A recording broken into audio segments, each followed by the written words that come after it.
Hey, for those of you who are new to the channel, welcome. It's so good to have you here, and I'm super excited that you're watching.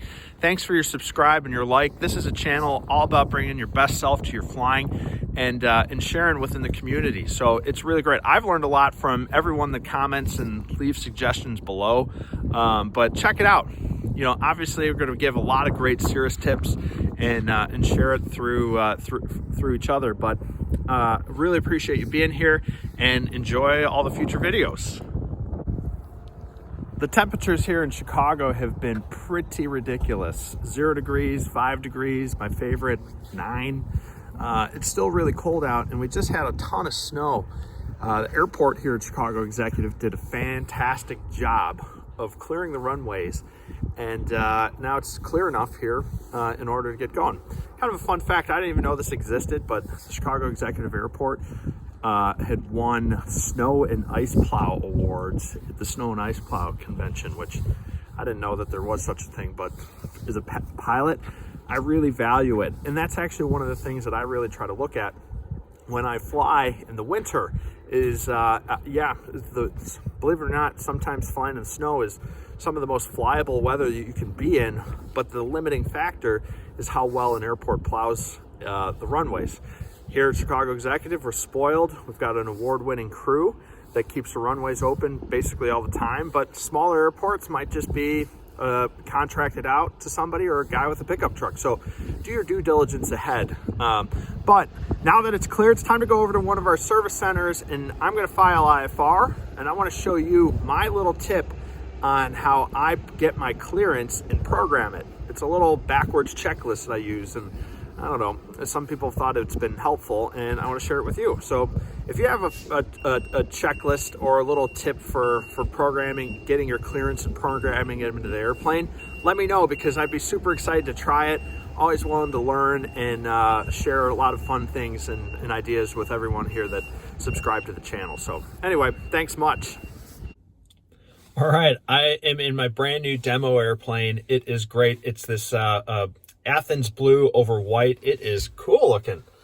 I have to come up with a great name for this thing. And this lunar gray interior is amazing. But I just got my IFR clearance on my way to Rockford, Illinois today. It's just a 55-mile flight from Chicago Executive, but there's I wanted to get a file IFR to pick up a clearance so I could show you my little hack.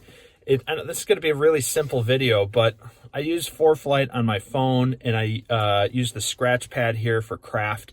And I just copied it. I turned the screens off just so you don't have the cooling fans interrupting the audio in this video. But I want to work through how I program the avionics. The Cirrus is laid out incredibly well to kind of work backwards programming everything. So anyway, let me show you here real quick. Quick, simple, easy video, but sometimes the quickest and simplest things is helpful, the most helpful. So anyway, enjoy. All right, I'm sitting in the airplane here, and I just got my IFR clearance here, and I really use this scratch pad on my phone. Sometimes this is a pretty simple clearance, so it fits in the route, but I just use my finger to write. If I have an iPad, I really enjoy using that with the Apple Pencil. But here I am, I just fired up all the screens to reprogram everything. And the way that I reprogram an IFR flight plan is I work backwards in the craft and make sure that everything is set up. So the first thing I'm gonna do actually is go ahead and set up our transponder. So our transponder code is 6541. So I'm gonna go over here and hit transponder, that's blue.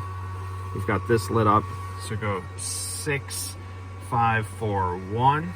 That locked in, I don't have to hit enter or anything. So that's good, so I'll put like a little cross through there. Our departure frequency is 120.55.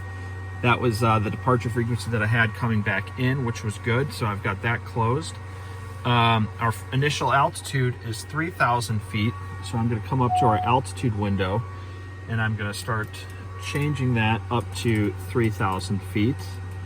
So that's good. I've got that crossed off over here. And our route is just radar vectors is filed. So, and I just basically filed direct. So they'll give you radar vectors over to Rockford. So I'm going to go ahead and just simply put in the clearance there in KRFD. There's Rockford. Enter, lock that in. You know, quick 55 or 54 mile flight over there, not too far. And I've got everything. So this is just a nice way of working backwards in our route, and then we're cleared to Rockford. So a backwards way. I always program my avionics and my clearance backwards like this, rather than just kind of going bouncing around and maybe missing something. So it's just a little something that I picked up over the years. Thought it might be helpful.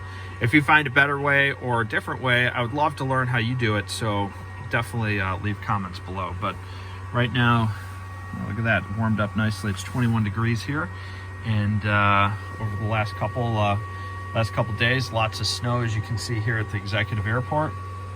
It's time to roll. All right, here we go.